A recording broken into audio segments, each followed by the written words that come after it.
गुरु बृहस्पति की कृपा से बढ़े ज्ञान का प्रकाश, जो पूजे सच्चे मन से पाए सुख और समृद्धि का आशीर्वाद। आप सभी पर बृहस्पति देवता का आशीर्वाद सदा बना रहे। बृहस्पति देवता, जिन्हें गुरु और ज्ञान का दाता माना जाता है, हम सब के जीवन में विशेष स्थान है। वे हमें सही मार्ग पर चलने की प्रेरणा देते हैं, हमारे मन में सकारात्मकता का संचार करते हैं। बृहस्पति देवता, जिनका नाम सुनते ही ज्ञान और विवेक की छवि हमारे सामने आती है, उन्हीं बृहस्पति देवता को आज बृहस्पतिवार के दिन नमन करते हुए हम सब कथा का श्रवण करते हैं। प्रिय श्रोताओं, कथा का शुभारंभ करने से पहले आप सभी यदि अपने जीवन में सभी प्रकार की सुख समृद्धि पाना चाहते हैं तो कमेंट बॉक्स में बृहस्पति देवता की जय जरूर लिख दीजिएगा। बृहस्पति देवता सबकी मनोकामना पूर्ण करने वाले हैं। बृहस्पति देवता को सभी देवी देवताओं का गुरु माना गया है, जो कि किसी भी व्यक्ति को ज्ञान और सौभाग्य का वरदान प्रदान करते हैं। ऐसी मान्यता है कि अगर किसी व्यक्ति पर देव गुरु बृहस्पति की कृपा हो जाए तो उसे जीवन में फिर किसी भी बात की, किसी भी सुख की कोई कमी नहीं रहती। पुराणों में बृहस्पति देव को महर्षि अंगिरा का पुत्र बताया गया है। मान्यता है कि जब महर्षि अंगिरा की पत्नी को बहुत समय तक कोई संतान नहीं हुई, तब उन्होंने भगवान ब्रह्मा जी से प्रार्थना की। तब ब्रह्मा जी ने उन्हें एक व्रत बताया, जो कि पुंसवन व्रत कहा जाता है। इसके बाद महर्षि अंगिरा की पत्नी ने इस व्रत की पूरी जानकारी श्री सनत कुमारों से लेकर अपना पुंसवन व्रत पूर्ण किया, जिसके पुण्य प्रताप से उन्हें एक बहुत ही तेजस्वी संतान की प्राप्ति हुई, जिन्हें ही बृहस्पति के नाम से जाना जाता है। नवग्रहों के श्रेष्ठ बृहस्पति मात्र एक ग्रह नहीं है, वरन देवताओं के भी गुरु हैं। ब्रह्मा जी के मानस पुत्र महर्षि अंगिरा के 3 पुत्र हुए, बृहस्पति, उतथ्य और संवर्त। इनमें बृहस्पति सबसे ज्येष्ठ अर्थात बड़े हैं। बृहस्पति अत्यंत सत्व गुणों से युक्त, वाणी, बुद्धि और ज्ञान के अधिष्ठाता तथा महान परोपकारी हैं। बृहस्पति देव अपने एक रूप से देव पुरोहित के रूप में इंद्र सभा ब्रह्म सभा में विराजमान रहते हैं और दूसरे रूप से ग्रह के रूप में प्रतिष्ठित होकर नक्षत्र मंडल में विराजमान रहते हैं। बृहस्पति देव के देवताओं के गुरु बनने के पीछे एक अत्यंत सुंदर कथा स्कंद पुराण में वर्णित है, जिसके अनुसार एक समय देवगुरु बृहस्पति ने काशी में शिवलिंग की स्थापना कर घोर तपस्या की। तपस्या करते हुए 10,000 वर्ष बीत गए। तब महादेव उस शिवलिंग से प्रकट हुए और बृहस्पति जी से कहने लगे, मैं तुम्हारी तपस्या से प्रसन्न हूँ, अपना अभीष्ट वर मांगो। अपने सामने उन अत्यंत प्रकाशवान तेजोमय शिव को देखकर बृहस्पति उनकी स्तुति करने लगे कि हे जगन्नाथ, आप त्रिगुणातीत, जरा मरण से रहित, त्रिजगन्मय, भक्तों का उद्धार करने वाले और शरणागत वत्सल हैं। आपके दर्शनों से ही मैं कृतकृत्य हो गया हूँ, मेरी समस्त कामनाएं पूरी हो गई हैं, अतः अब कुछ भी अप्राप्त नहीं रह गया। बृहस्पति की ऐसी स्तुति सुनकर महादेव ने और भी अधिक प्रसन्न होकर उन्हें अनेक वर दिए और कहा, हे अंगिरस, तुमने बृहत अर्थात बड़ा तप किया है, इसलिए तुम इंद्रादि देवों के पालक तथा ग्रहों में पूज्य हो जाओगे और तुम्हारा नाम बृहस्पति होगा। महादेव ने आगे कहा, हे ग्रहाधीश, तुम बड़े वक्ता और विद्वान हो, इसलिए तुम्हारा नाम वाचस्पति भी होगा। जो प्राणी तुम्हारे द्वारा स्थापित इस बृहस्पतिश्वर लिंग की आराधना करेगा और तुम्हारे द्वारा की गई स्तुति का पाठ करेगा, उसे मनोवांछित फल प्राप्त होगा तथा ग्रह जनित कोई अन्य बाधा उसे पीड़ित नहीं करेगी। इतना कहकर महादेव ने सभी देवताओं को बुलाकर बृहस्पति जी को देवाचार्य तथा देवगुरु के पद पर प्रतिष्ठित कर दिया। बृहस्पतिवार व्रत की पौराणिक कथा के अनुसार प्राचीन समय की बात है, भारतवर्ष में एक राजा राज्य करता था। वह बड़ा प्रतापी और दानी था। वह नित्य प्रति मंदिर में भगवान के दर्शन करने जाता था। वह ब्राह्मण और गुरु की सेवा किया करता था। उसके द्वार से कोई भी याचक निराश होकर नहीं लौटता था। वह प्रत्येक गुरुवार को व्रत रखता और पूजन करता था। हर दिन गरीबों की सहायता करता था, परंतु ये सब बातें उसकी रानी को अच्छी नहीं लगती थी। वो न तो व्रत करती, न ही किसी को एक भी पैसा दान में देती थी और राजा से भी ऐसा करने को मना किया करती थी। एक समय की बात है कि राजा शिकार खेलने वन को चले गए थे। घर पर रानी और दासी थी। उसी समय गुरु बृहस्पति साधु का रूप धारण करके राजा के दरवाजे पर भिक्षा मांगने आए। साधु ने रानी से भिक्षा मांगी तो वह कहने लगी, हे साधु महाराज, मैं इस दान और पुण्य से तंग आ गई हूँ। इस कार्य के लिए तो मेरे पतिदेव ही बहुत हैं। अब आप ऐसी कृपा करें कि हमारा सारा धन नष्ट हो जाए और मैं आराम से रह सकूं। साधु रूपी बृहस्पति देव ने कहा, हे देवी, तुम बड़ी विचित्र हो। संतान और धन से कोई दुखी नहीं होता है, इसको तो सभी चाहते हैं। पापी भी पुत्र और धन की इच्छा करता है। अगर तुम्हारे पास धन अधिक है तो भूखे मनुष्यों को भोजन कराओ, प्याऊ लगवाओ, ब्राह्मणों को दान दो, धर्मशालाएं बनवाओ, कुआं, तालाब, बावड़ी, बाग, बगीचे आदि का निर्माण कराओ तथा निर्धनों की कुंवारी कन्याओं का विवाह कराओ और यज्ञ आदि करो। इस प्रकार के कर्मों से आपके कुल का और आपका नाम परलोक में सार्थक होगा और स्वर्ग की प्राप्ति होगी। किंतु रानी साधु की इन बातों से खुश नहीं हुई। उसने कहा, हे साधु महाराज, मुझे ऐसे धन की बिल्कुल आवश्यकता नहीं जिसको मैं अन्य लोगों को दान दूं या जिसको रखने और संभालने में ही मेरा सारा समय नष्ट हो जाए। तब साधु ने कहा, हे देवी, अगर तुम्हारी ऐसी ही इच्छा है तो जैसा मैं तुम्हें बताता हूँ तुम वैसा ही करना। बृहस्पतिवार के दिन घर को गोबर से लीपना, अपने केशों को पीली मिट्टी से धोना, राजा से कहना वह दाढ़ी कटवाए, भोजन में मांस मदिरा खाना, कपड़ा धोबी के यहाँ धुलने देना। इस प्रकार 7 बृहस्पतिवार करने से तुम्हारा सब धन नष्ट हो जाएगा। ऐसा कहकर साधु महाराज रूपी बृहस्पति देव अंतर्ध्यान हो गए। रानी ने साधु के कहे अनुसार 7 बृहस्पतिवार तक वैसा ही करने का विचार किया। साधु के बताए अनुसार कार्य करते हुए केवल 3 बृहस्पतिवार ही बीते थे कि उसकी समस्त धन संपत्ति नष्ट हो गई। भोजन के लिए दोनों समय परिवार तरसने लगा तथा सांसारिक भोगों से दुखी रहने लगा। तब वह राजा रानी से कहने लगा, हे रानी, तुम यहाँ पर रहो, मैं दूसरे देश को जाता हूँ। क्योंकि यहाँ पर मुझे सभी मनुष्य जानते हैं, इसलिए मैं यहाँ कोई काम नहीं कर सकता। मैं परदेश जा रहा हूँ, वहाँ कोई काम धंधा करूँगा, शायद हमारे भाग्य बदल जाए। ऐसा कहकर राजा परदेश चला गया। वह वहाँ जंगल से लकड़ी काट कर लाता और शहर में बेचता। इस तरह जीवन व्यतीत करने लगा। इधर राजा के बिना रानी और दासियां दुखी रहने लगी। किसी दिन भोजन मिलता और किसी दिन जल पीकर ही रह जाती। एक बार रानी और दासियों को 7 दिन तक बिना भोजन के रहना पड़ा। तो रानी ने अपनी दासी से कहा, हे दासी, यहाँ पास ही के नगर में मेरी बहन रहती है, वह बड़ी धनवान है। तू उसके पास जा और वहां से 5 सेर बेझर मांग कर ले आ, जिससे कुछ समय के लिए गुजर हो जाएगा। दासी रानी की बहन के पास गई। रानी की बहन उस समय पूजा कर रही थी। दासी ने रानी की बहन से कहा, हे रानी, मुझे आपकी बहन ने भेजा है, मुझे 5 सेर बेझर दे दो। दासी ने ये बात अनेक बार कही, परंतु रानी की बहन ने कोई उत्तर नहीं दिया, क्योंकि उस समय वह बृहस्पतिवार की कथा सुन रही थी। जब दासी को रानी की बहन से कोई उत्तर नहीं मिला तो वह बहुत दुखी हुई। उसे क्रोध भी आया। वह लौटकर रानी से बोली, हे रानी, आपकी बहन तो बहुत ही घमंडी है, वह तो छोटे लोगों से बात भी नहीं करती। मैंने उससे बहुत बार कहा लेकिन उसने कोई उत्तर नहीं दिया। मैं वापस चली आई। रानी बोली, हे दासी, इसमें उसका कोई दोष नहीं है। जब बुरे दिन आते हैं तब कोई सहारा नहीं देता। अच्छे बुरे का पता विपत्ति में ही लगता है।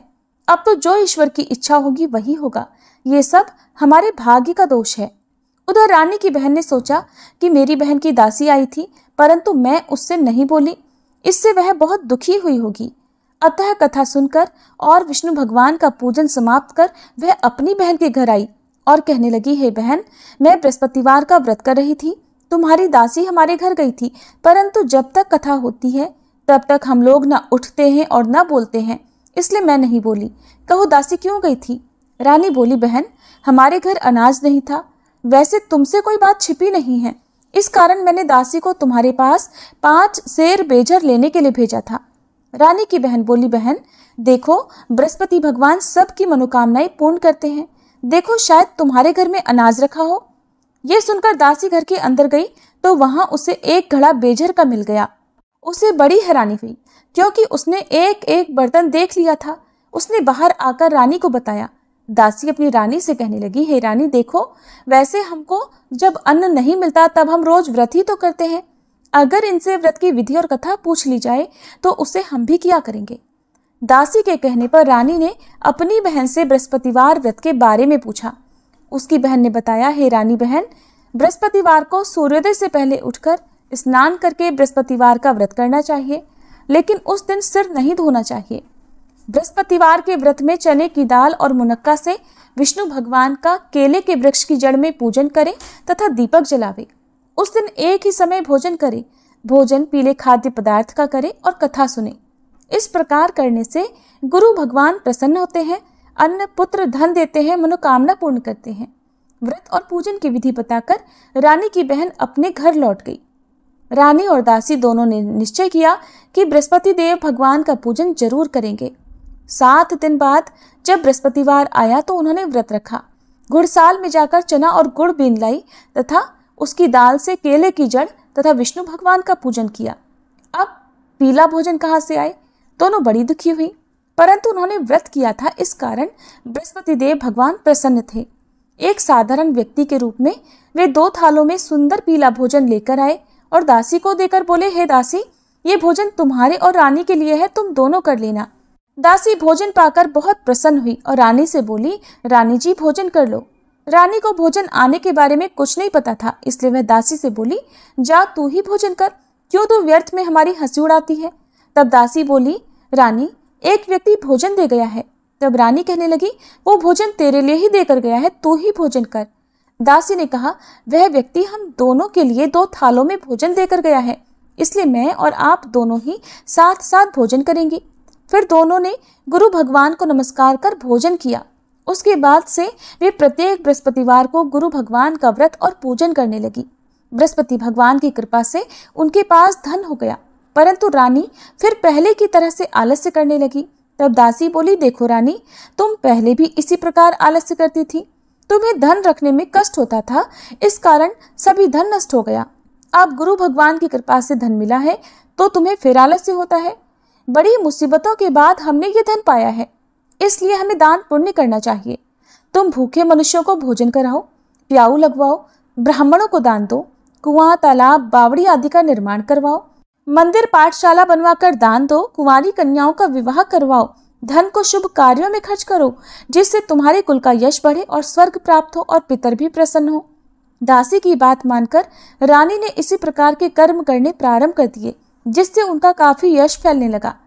एक दिन रानी और दासी आपस में विचार करने लगी कि न जाने राजा किस दशा में होंगे, उनकी कोई खोज खबर नहीं है। उन्होंने बृहस्पति देव से प्रार्थना की और तब भगवान ने रात्रि में राजा को स्वप्न में कहा, हे राजा उठ, तेरी रानी तुझको याद करती है, अब अपने देश को वापस लौट जा। राजा प्रातःकाल उठकर जंगल से लकड़ियां काट कर लाने के लिए जंगल की ओर चल पड़ा। जंगल से गुजरते हुए वह सोचने लगा, रानी की गलती से उसे कितने दुख भोगने पड़े। राजपाट छोड़कर उसे जंगल में आकर रहना पड़ा। जंगल से लकड़ियां काटकर उन्हें बेचकर गुजारा करना पड़ा। उसी समय उस जंगल में बृहस्पति देव एक साधु का रूप धारण करके आए और राजा के पास आकर बोले, हे लकड़हारे, तुम इस सुनसान जंगल में किस चिंता में बैठे हो, मुझे बतलाओ। ये सुनकर राजा की आंखों में आंसू भर आए और साधु की वंदना करके वह बोला, हे प्रभु, आप सब कुछ जानने वाले हैं। ऐसा कहकर राजा ने साधु को अपनी संपूर्ण कथा सुना दी। महात्मा दयालु होते हैं। वे राजा से बोले, हे राजा, तुम्हारी पत्नी ने बृहस्पति देव के प्रति अपराध किया था, जिसके कारण तुम्हारी ये दशा हुई। अब तुम किसी प्रकार की चिंता मत करो, भगवान तुम्हें पहले से अधिक धन देंगे। देखो, तुम्हारी पत्नी ने बृहस्पतिवार का व्रत करना प्रारंभ कर दिया है।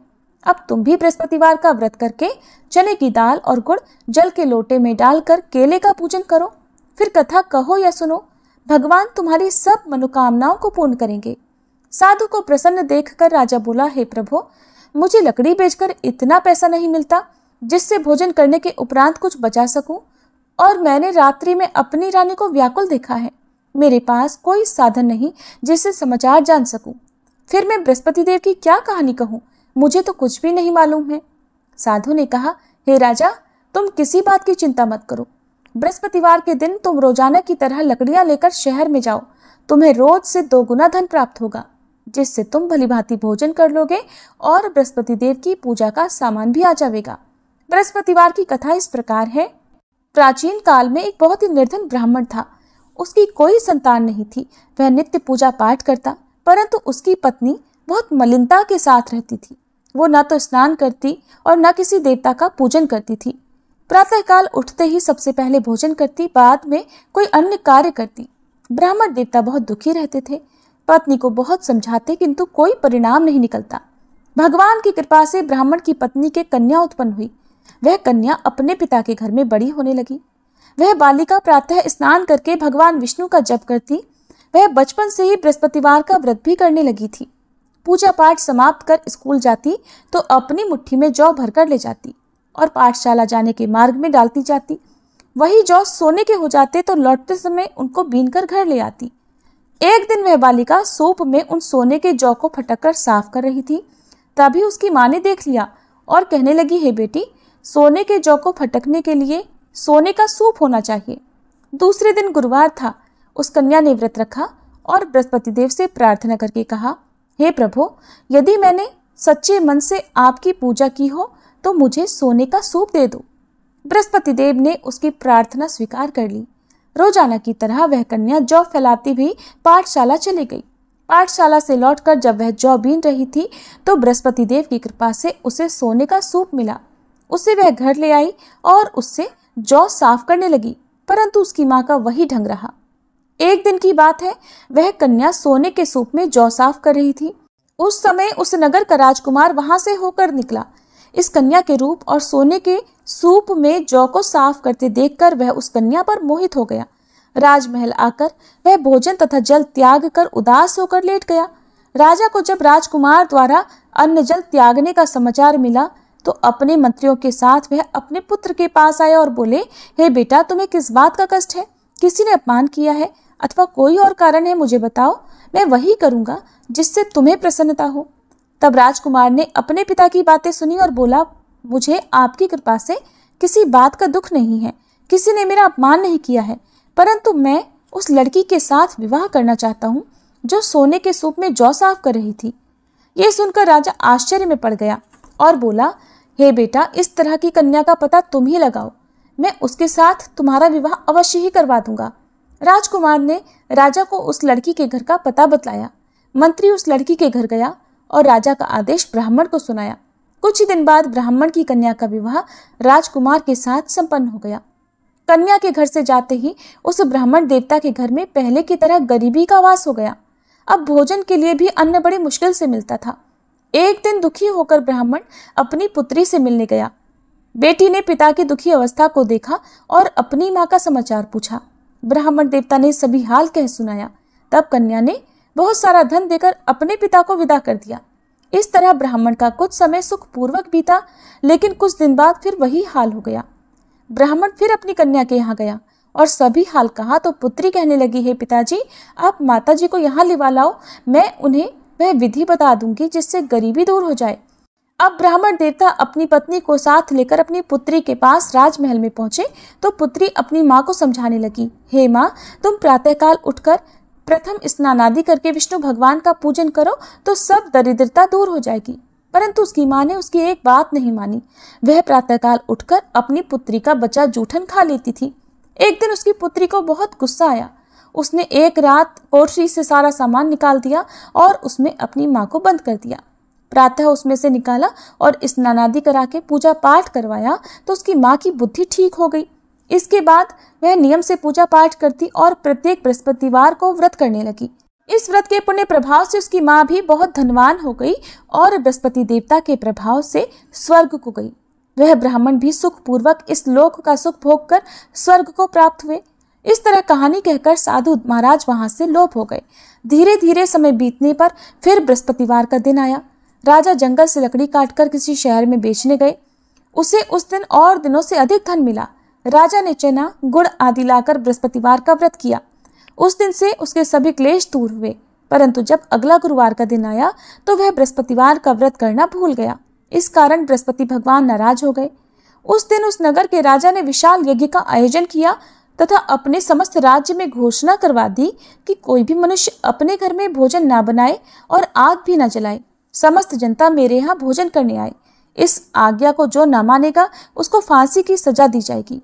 राजा की आज्ञा अनुसार राज्य के सभी निवासी राजा के भोज में सम्मिलित हुए, लेकिन लकड़हारा कुछ देर से पहुंचा, इसलिए राजा उसको अपने साथ महल में ले गए।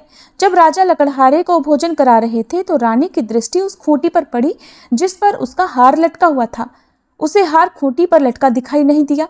रानी को निश्चय हो गया कि मेरा हार उस लकड़हारे ने चुरा लिया है। उसी समय सैनिक बुलवाकर उसको कैद खाने में डलवा दिया। जब लकड़हारा कारागार में पड़ गया तो बहुत दुखी होकर विचार करने लगा कि न जाने कौन से पूर्व जन्म के कर्म से मुझे ये दुख प्राप्त हुआ है और उसी साधु को याद करने लगा जो जंगल में मिला था। तत्काल बृहस्पति देव साधु के रूप में प्रकट हो गए और उसकी दशा को देखकर कहने लगे, अरे मूर्ख, तूने बृहस्पति देवता की कथा नहीं की, इस कारण तुझे दुख प्राप्त हुआ है। अब चिंता मत कर, बृहस्पतिवार के दिन कारागार के दरवाजे पर 4 पैसे पड़े मिलेंगे, उनसे तू बृहस्पति देव की पूजा करना तो तेरे सभी कष्ट दूर हो जाएंगे। अगले बृहस्पतिवार उसे कारागार के द्वार पर 4 पैसे पड़े मिले। राजा ने पूजा का सामान मंगवाकर कथा कही और प्रसाद बांटा। उसी रात्रि को बृहस्पति देव ने उस नगर के राजा को स्वप्न में कहा, हे राजा, तूने जिस आदमी को कारागार में बंद करा दिया है वह निर्दोष है, वह राजा है, उसे छोड़ देना। रानी का हार उसी खूंटी पर लटका हुआ है। अगर तू ऐसा नहीं करेगा तो मैं तेरे राज्य को नष्ट कर दूंगा। राजा प्रातःकाल उठा और खूंटी पर हार टंगा देखकर लकड़हारे को बुलाकर क्षमा मांगी तथा राजा के योग्य सुंदर वस्त्र आभूषण भेंट कर उसे विदा किया। गुरुदेव की आज्ञा अनुसार राजा अब अपने नगर को चल दिया। राजा जब नगर के निकट पहुंचा तो उसे बड़ा ही आश्चर्य हुआ। नगर में पहले से अधिक बाग, तालाब और कुएं तथा बहुत सी धर्मशाला, मंदिर आदि बने हुए हैं। राजा ने पूछा कि ये किसका बाग और धर्मशाला है।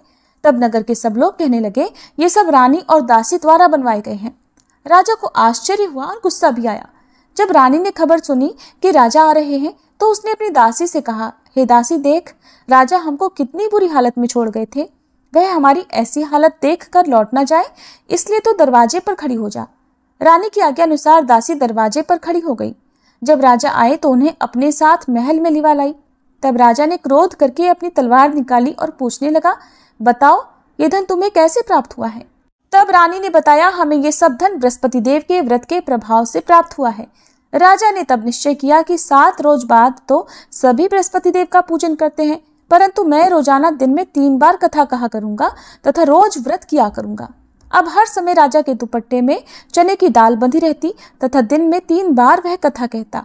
एक दिन राजा ने विचार किया कि चलो अपनी बहन के यहाँ हो आवे।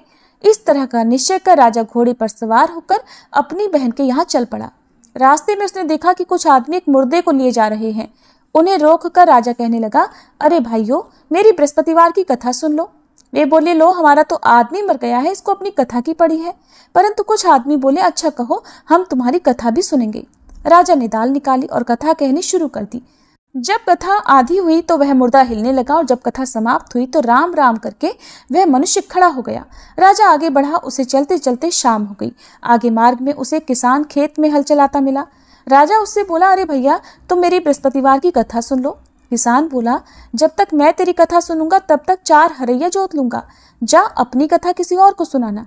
राजा आगे चलने लगा। राजा के हटते ही बैल पछाड़ खाकर गिर गए तथा किसान के पेट में बहुत जोर से दर्द होने लगा।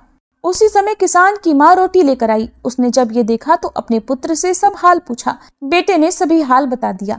बुढ़िया दौड़ी दौड़ी उस घुड़सवार के पास गई और उससे बोली, मैं तेरी कथा सुनूंगी, तू अपनी कथा मेरे खेत पर ही चलकर कहना। राजा ने लौटकर बुढ़िया के खेत पर जाकर कथा कही, जिसके सुनते ही बैल खड़े हो गए और किसान के पेट का दर्द भी बंद हो गया। अब राजा अपनी बहन के घर पहुंच गया। बहन ने भाई की खूब मेहमानी की।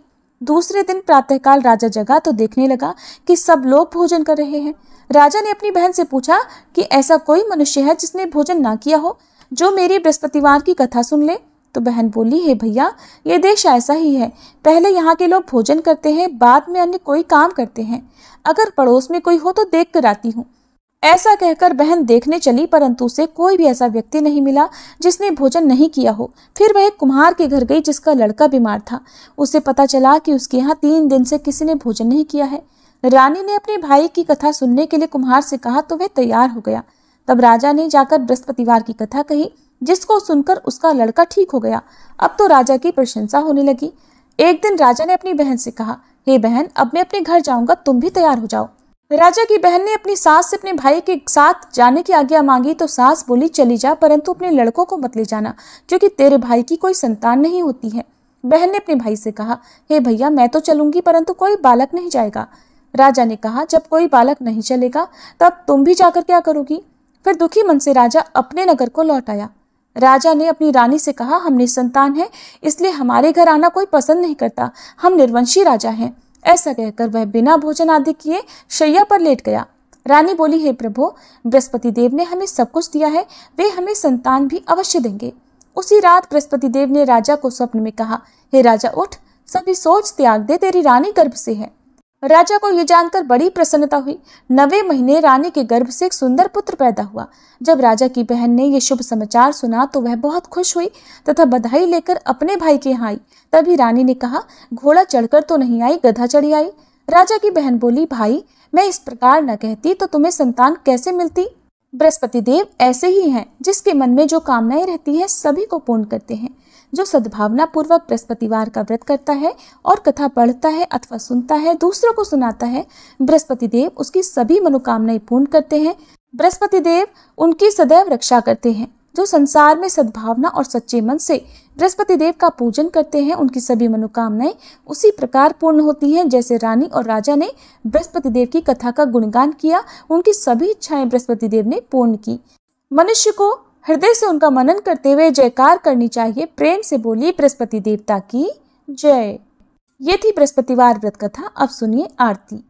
ओम जय बृहस्पति देवा, स्वामी जय बृहस्पति देवा। छिन छिन भोग लगाऊं, कदली फल मेवा।